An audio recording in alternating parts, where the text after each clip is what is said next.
Welcome again to United Nations Academic Impact and our Digital Discussion Series podcast. Today, we have here with us Denise Hardesty, a senior research scientist at the Commonwealth Scientific and Industrial Research Organization, Oceans and Atmosphere Flagship. As a participant of the recent Homeward Bound expedition to Antarctica in December 2016, our interview with her today concludes our Homeward Bound Digital Discussion Series.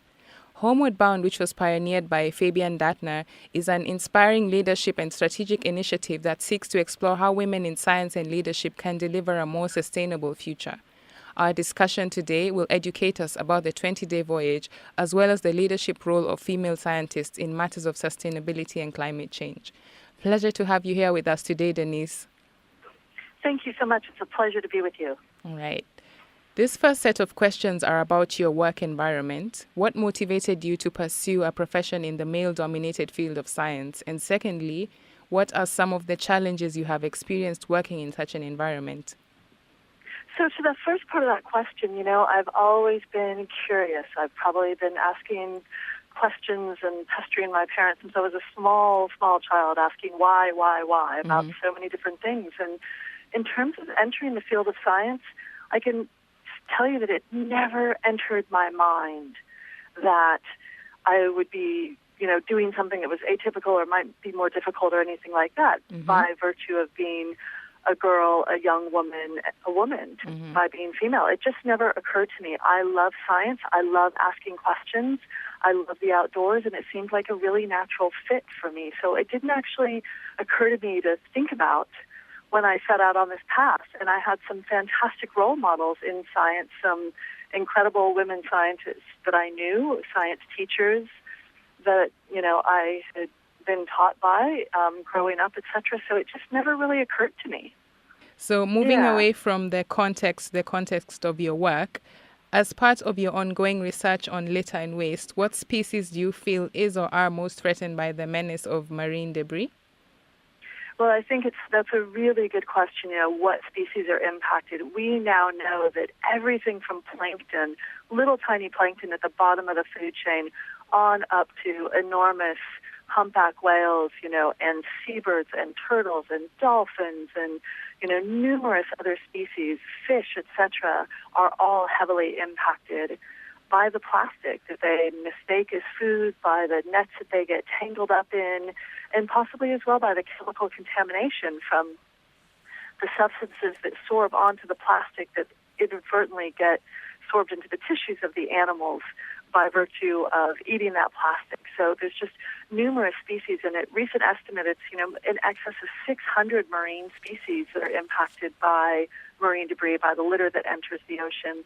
And in the coastal environment, there's also land animals. There's stories of reindeer and polar bear and, warblers, lots of different species around the world that are known to be impacted by the trash and plastic and debris that enters the oceans in our coastal areas that just doesn't belong there.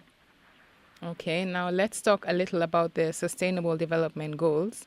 Drawing from your expertise as a research scientist in CICERO, what measures do you believe should be put in place to achieve Sustainable Development Goal 14, Life Below Water?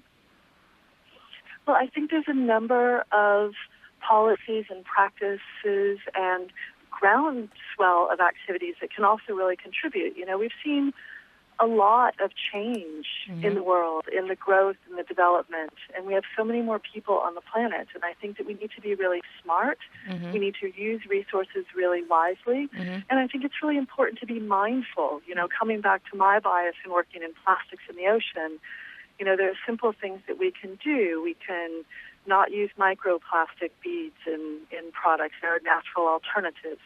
We can use products and use packaging sustainably and smartly. We don't need to use or such an excess of single-use items, plastic bags and takeaway containers, and some of those items that our work has shown to be incredibly harmful to wildlife. So I think there's some really simple changes that we can enact in our daily lives that will have a significant impact on, reducing the negative impacts of human life above the waters for the marine life and the biodiversity and the ecosystems that we so strongly rely on in terms of what's below the water, below the ocean. So it's the simple changes that count. Absolutely. I think there's simple things like providing cash for containers and not using single-use plastic bags and being really smart in the ways that we harness energy from the ocean to have more sustainable energy practices, and working with some of the amazing gifts of the ocean, but being quite mindful about how we harvest, how we harness energy, and really thinking not just to the next generation, but into the 5, 10, 15 generations into the future. I think that's critically important if we want to grow and to have sustainable development, both above, the ocean or on land and below below the surface of the waters in our oceans, in our seas. All right. So the next two questions pertain to Homeward Bound. First, what inspired you to take part in the 20-day expedition? Well, wow, how could I not apply for this incredible leadership opportunity?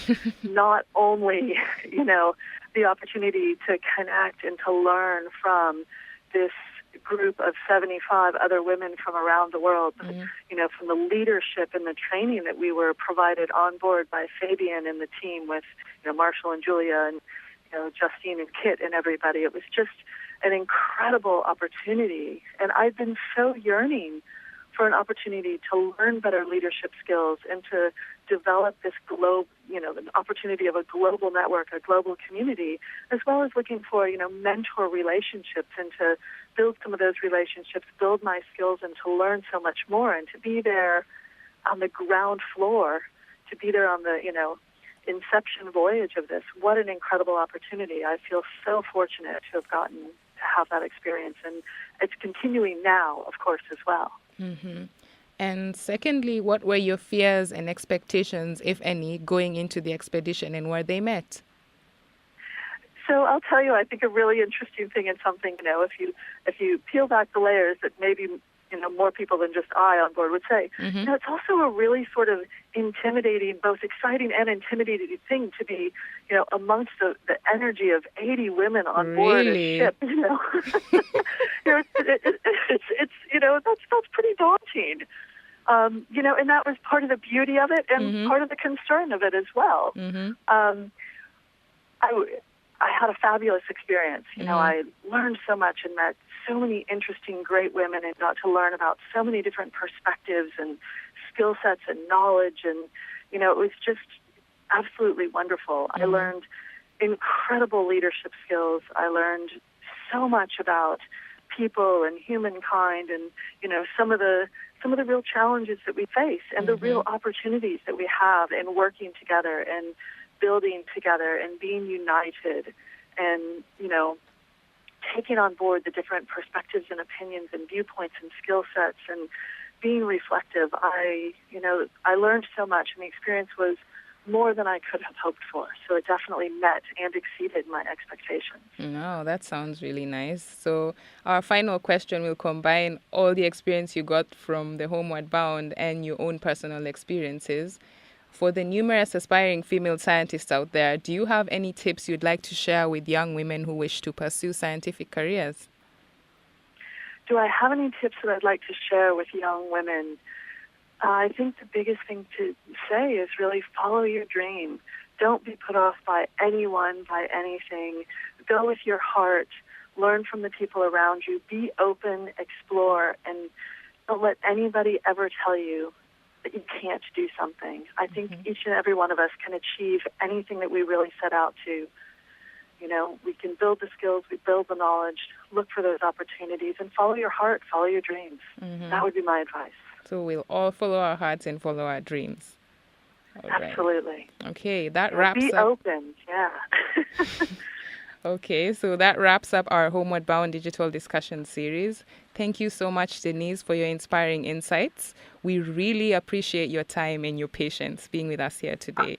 Oh, it's my absolute pleasure. Thank you so much for the opportunity. It's fantastic, and what you're doing to spread the word and to share the knowledge is just wonderful. Thank you. Thank you. So for more information about the Homeward Bound expedition, please visit homewardboundprojects.com.au. Thank you for joining UNAI and our digital discussion series podcast. If you want to learn more about UNAI and our activities, visit our website at academicimpact.un.org or join the conversation on social media at Impact UN.